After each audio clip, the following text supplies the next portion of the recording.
TomoNews presents Independence Referendums.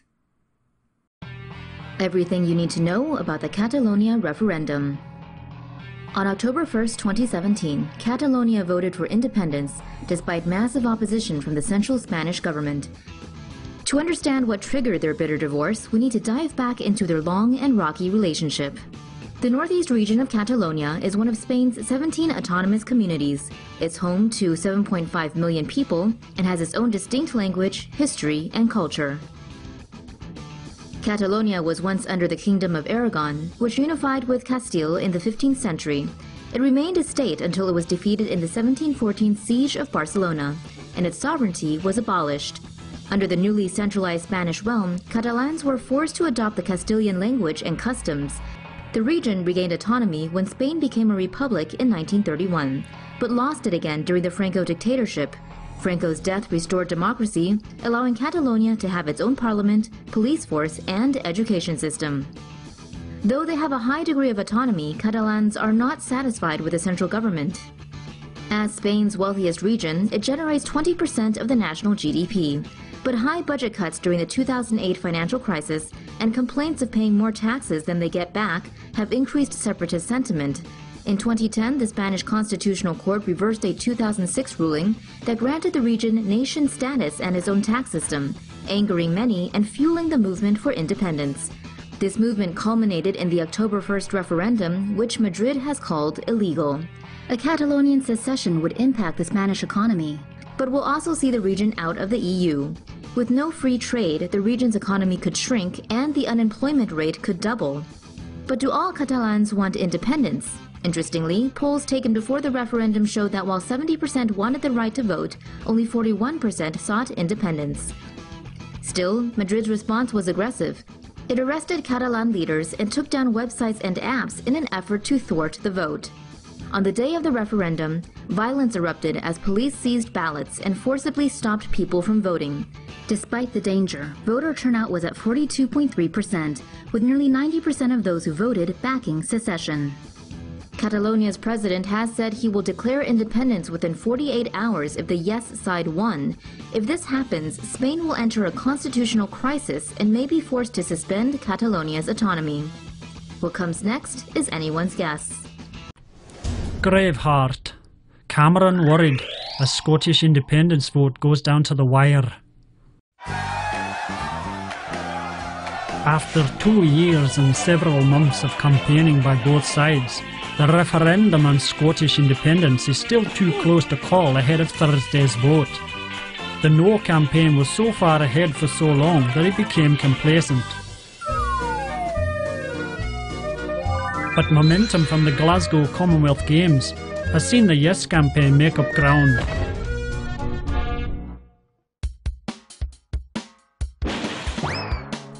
Just last week, a YouGov poll put the Yes campaign ahead for the first time. Buoyed by the poll, Alex Salmond began preparing for victory.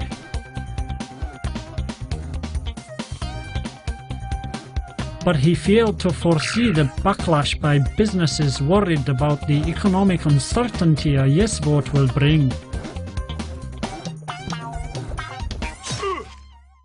Salmond, who has bet Scotland's future financial stability on North Sea oil, has also had to deal with bleak predictions about just exactly how much oil is left.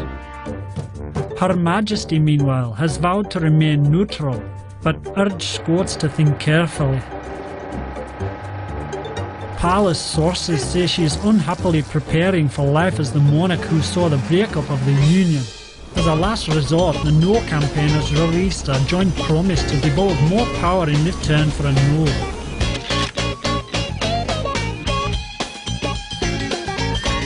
But we here in Taiwan understand that no amount of false promises are enough to sate a people's desire for So, people and unicorns of Scotland on Thursday vote yes! Scottish voters decide whether to end a 300-year union with England. A referendum on Scottish independence scheduled for September 18th will decide the fate of the 3-century-old United Kingdom, one of the most successful unions in history.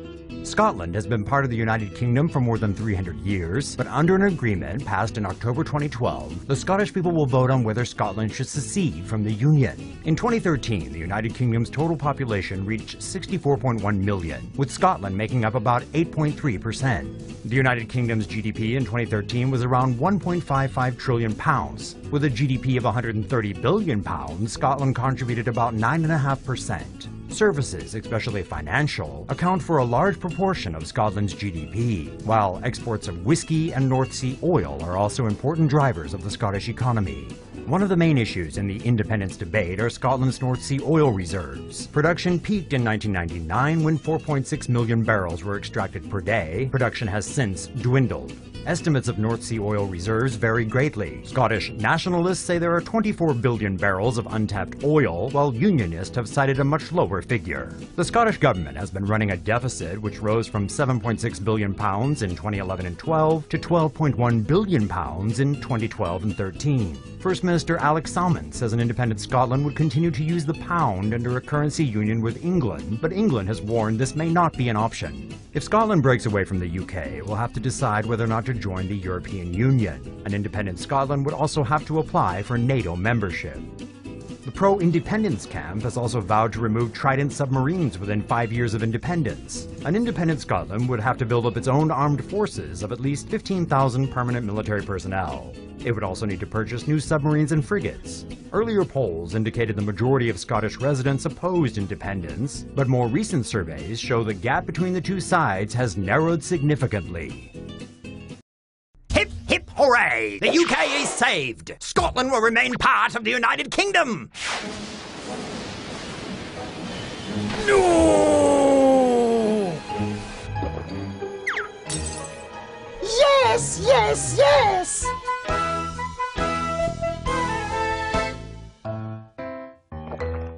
No! Yes, yes, jolly good yes!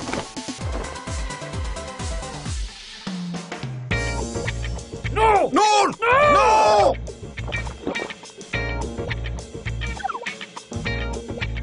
Scotland has voted not to become an independent nation by a margin somewhat higher than late polls were predicting. Turnout was well over 80%, and while rural areas mostly voted no, even big cities such as Edinburgh and Aberdeen also elected to stay in the United Kingdom.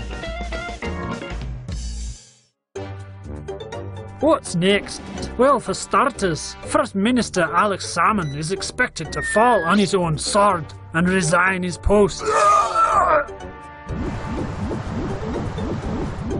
North Sea oil will continue to fatten the pockets of rich and powerful Englishmen. Yes, quite. And Her Majesty and Prime Minister Cameron will not have to go down in history as the ones who lost Scotland. And all in all, Scotland will continue to be enslaved by the English and live under the cruel dominion. But don't count out the Scots yet, because you can take our land, you can take our oil, you can take our women, but you'll never take our freedom!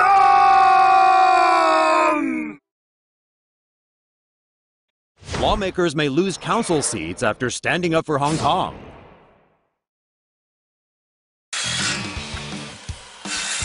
Two newly elected lawmakers who support Hong Kong independence have been repeatedly blocked from taking their oaths in the Legislative Council after they hilariously misread the clause that requires councilors to pledge allegiance to China. Now, China and the pro-Beijingers are all butthurt and want to stop Yao Wai-ching and Sixtus Leung from joining LegCo. CY Leung even launched a judicial review to see if the youngspiration pair is allowed to retake their oaths. So much for separation of powers. On top of all that drama, China's biggest, baddest rubber stamp body, the National People's Congress Standing Committee, is going to intervene directly by issuing an interpretation of Hong Kong's basic law to disqualify the legislators permanently. And now with China butting its nose into the LegCo mess, it'll clearly just make Hong Kongers even angrier. If CY had any brains, He just let Yao and Sixtus take their seats and get on with it. looks like Beijing could be looking at Occupy Central 2.0.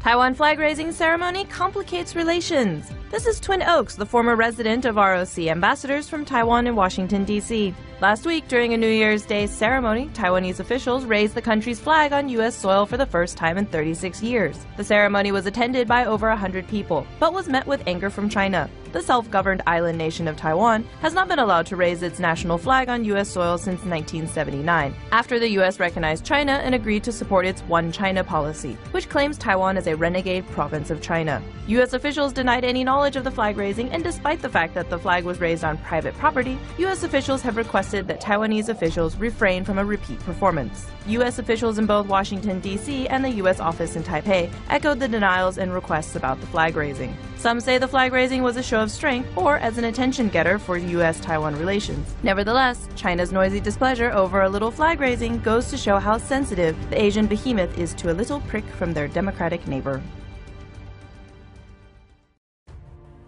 Chinese official visiting Taipei gets less than friendly reception. The director of Shanghai's Municipal Committee United Front Work Department, Xia Hailin, arrived in Taipei on Monday to attend the annual Twin City Forum between Taipei and Shanghai. And when he got there, he was welcomed by many pro-Taiwan independence protesters. During the forum, Xia is expected to meet with Taipei Mayor Ke Wen-je. The event was first held in 2010 and has been held annually since then.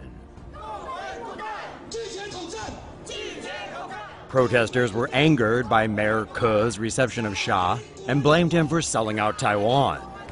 台北市不要变成统战城市，台北市不要变成统战的窗口，请柯市长好自为之。 China has officially stopped communications with Taiwan since Taiwanese President Tsai Ing-wen's inauguration in May. Tsai has refused to acknowledge the 1992 consensus, which is an agreement that China says means both sides recognize there is only one China. Some Taiwanese Facebook users defiant of China's claim over Taiwan say they'll accept the One China agreement if China agrees to surrender to Taiwan. Other supporters of Taiwan independence say Taiwan has never been owned by China and that China should actually be considered a part of Taiwan.